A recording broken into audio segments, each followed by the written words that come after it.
I Anandvalli अमृत करतली आदिशक्ति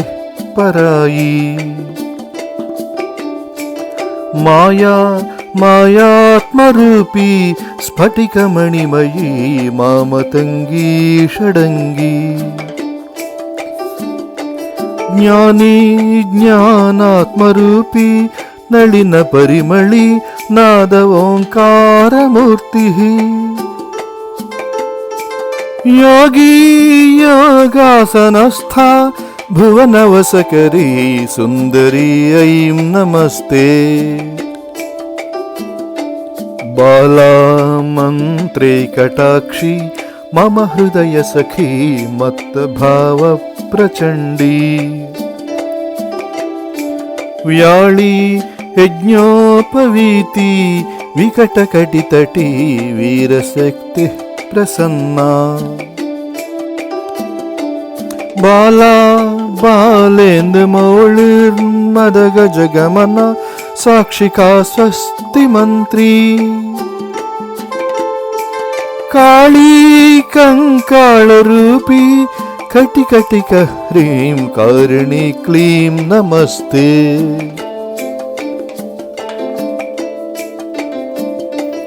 मूलाधारा महात्मा हुतवहनयनी मूलमंत्रा त्रिनेत्रा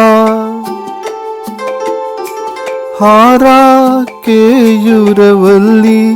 अखिल त्रिपदगा अंबिकायै प्रियायै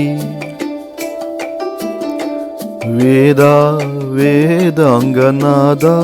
विनत घनमुखी वीरतंत्री प्रचारी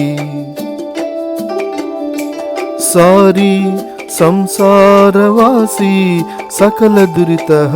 सर्वतो ह्रीं नमस्ते ऐं क्लीं ह्रीं मंत्ररूपा सकल शशिधरा संप्रदाय प्रधाना क्लीं ह्रीं श्रीं बीजमुख्यै हिमकरदिनकृज्योतिरूपा स्वरूपा सौः क्लीं ऐं शक्तिरूपा प्रणवहरिसते बिन्दुनादात्मकोटिः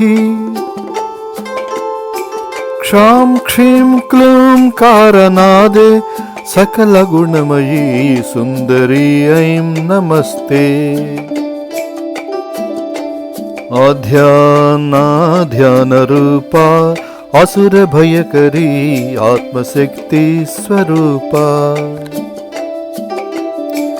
प्रत्यक्षा पीठरूपी प्रलययुगधरा ब्रह्म विष्णु त्रिरूपी शुद्धात्मा सिद्धरूपा हिमकर्णनिभा स्तोत्र संक्षोभशक्तिः सृष्टिस्थित्यन्तमूर्ति त्रिपुरहरजयी सुन्दरी ऐं नमस्ते इति श्री बाला पंचरत्नस्तोत्रम्।